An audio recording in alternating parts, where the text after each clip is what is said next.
Bonjour, aujourd'hui je vais vous montrer comment vous pouvez faire votre dentifrice de façon très efficace plutôt que d'utiliser des produits de supermarché. Donc on sait que les produits de supermarché viennent essentiellement de l'industrie pétrochimique, produisent des déchets qui sont importants avec l'emballage, le suremballage et ainsi de suite, et que ça a forcément une conséquence sur l'environnement. D'où l'intérêt de fabriquer au maximum ces produits d'hygiène, ces produits de beauté ou ces produits ménagers, de les fabriquer maison avec des produits naturels. Donc pour fabriquer son dentifrice maison, vous avez besoin de l'argile blanche qui est un minéral naturel, a des propriétés adoucissantes.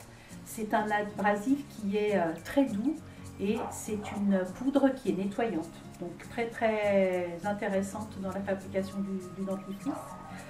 Le carbonate de calcium, alors lui, il a des propriétés épaississantes, donc ça va donner une texture plutôt intéressante et c'est un abrasif également. La poudre de racine d'iris, pas obligatoire, vous pouvez vous en passer dans le dentifrice, ça a un côté blanchissant, mais qu'on va pouvoir retrouver aussi dans le bicarbonate de soude. Donc si vous en trouvez, c'est bien, c'est un très bon blanchissant pour les dents, notamment pour les fumeurs, les buveurs de café, les buveurs de thé, ça peut être bien. Le bicarbonate de soude, donc on l'utilise pour le côté abrasif et surtout pour son côté antibactérien. La glycérine végétale, elle a des propriétés hydratantes, ce qui va adoucir le dentifrice, qui apporte une texture qui va pas ressembler, mais qui va s'apparenter au dentifrice du commerce, et il permet une plus longue conservation du produit. L'huile essentielle de menthe, pas obligatoire non plus, mais ça donne un côté rafraîchissant au dentifrice qu'en général on aime bien. Et l'extrait de pépins de pamplemousse, ça va être le conservateur du dentifrice et il a aussi une bonne qualité antibactérienne assez puissante. En fait, il va empêcher que les bactéries ou les champignons se développent dans le produit. Alors, comment on procède? Ça va être très simple. On va mettre les éléments les uns après les autres dans un récipient. Alors, j'ai ma petite balance de précision. Si vous n'avez pas de balance de précision, pas de panique, dans la recette que vous allez avoir en fin de vidéo, on vous mettra l'équivalent en cuillère à soupe ou cuillère à café. Mais là, j'ai ma petite balance, donc je vais l'utiliser. On mélange les ingrédients les uns après les autres une fois qu'on les a mis et notre dentifrice est terminé. Vous pouvez après transvaser ça dans un petit pot en verre de récupération. Votre dentifrice va pouvoir durer 3-4 mois sans aucun problème. Vous n'êtes pas obligé de le mettre au réfrigérateur, vous pouvez le garder dans votre salle de bain puisque c'est là qu'on va l'utiliser. C'est parti. J'allume ma petite balance. On va commencer par l'argile blanche. Donc là, je vais mettre à peu près 31 g d'argile blanche.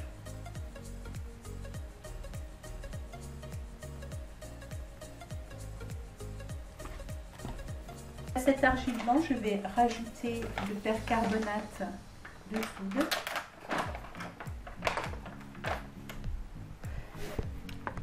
Donc je vais en mettre 17 g.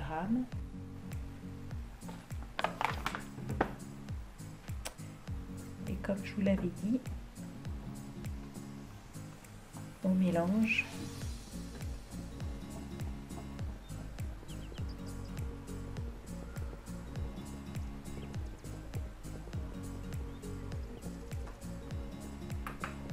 Ensuite, puisque la poudre d'iris, j'en ai, je vais la rajouter. Alors là, c'est vraiment une toute petite pointe. Dans la préparation. Donc on mélange bien entre chaque étape. On va rajouter le bicarbonate de soude. Donc le bicarbonate de soude, on n'en met pas beaucoup. On va en mettre un petit gramme 6.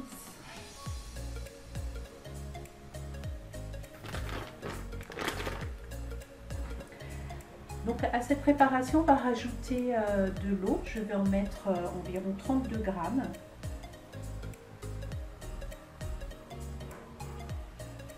Ma tarte n'a pas marché, je la recommence.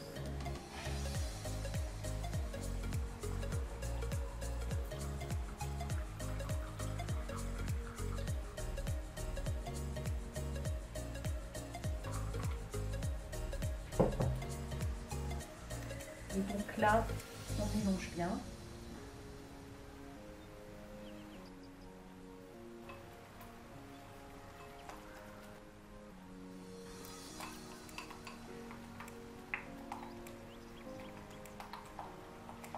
Donc ça fait des petits grumeaux, mais avec votre spatule ou votre cuillère en bois, on n'utilise pas de métal avec d'argile.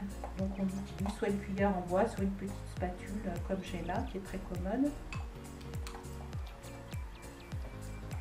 Voilà, on remue jusqu'à ce que la texture vous convienne. Alors les grelots sont assez rapidement.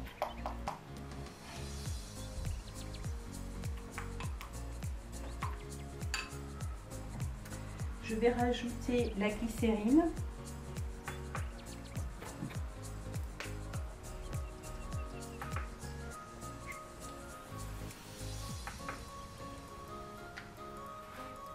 Donc la glycérine, je vais en mettre un petit peu plus de 4 grammes.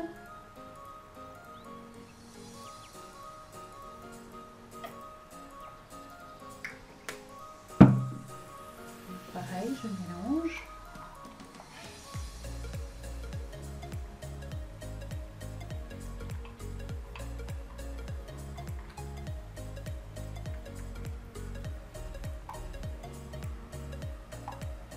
La texture devient très agréable.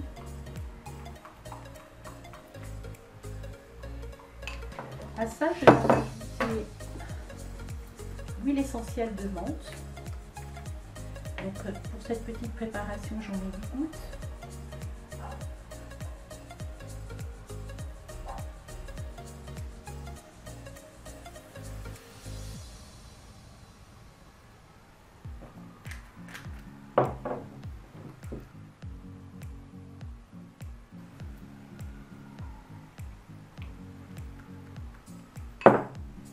Et ensuite, on va mettre l'extrait de pépins de pamplemousse. L'extrait de pépins de pamplemousse, on va en mettre 20 gouttes. Alors c'est un peu épais, donc c'est pas toujours facile. S'il y en a un peu plus, c'est pas très grave. Alors moi j'ai l'habitude, donc souvent je fais au pif, mais vous pouvez vous amuser à compter les gouttes. Hop.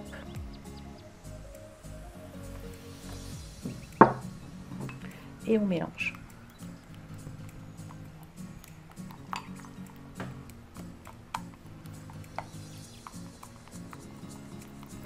Et là, je ne sais pas si ça se voit à la vidéo, mais moi je le sens en remuant. La pâte commence à s'épaissir. Elle est beaucoup moins souple et elle devient une vraie pâte à dentifrice. Vous pouvez mettre ce dentifrice, cette préparation dans un pot en verre de récupération ou n'importe quel récipient. Et puis si vous souhaitez, il existe aussi dans le commerce, sur certains sites internet ou certains revendeurs de produits qu'on peut acheter pour fabriquer soi-même ces produits d'hygiène, des petits distributeurs de dentifrice. Voilà, c'est à vous de voir. Moi, je trouve que le petit pot en verre va très bien. Soit vous en faites un pot familial, on trempe la brosse à dents dedans et on se lave les dents, soit chaque membre de la famille peut avoir son petit pot. On obtient une pâte à dentifrice très souple, très fine, sans grumeaux du tout et très agréable d'utilisation.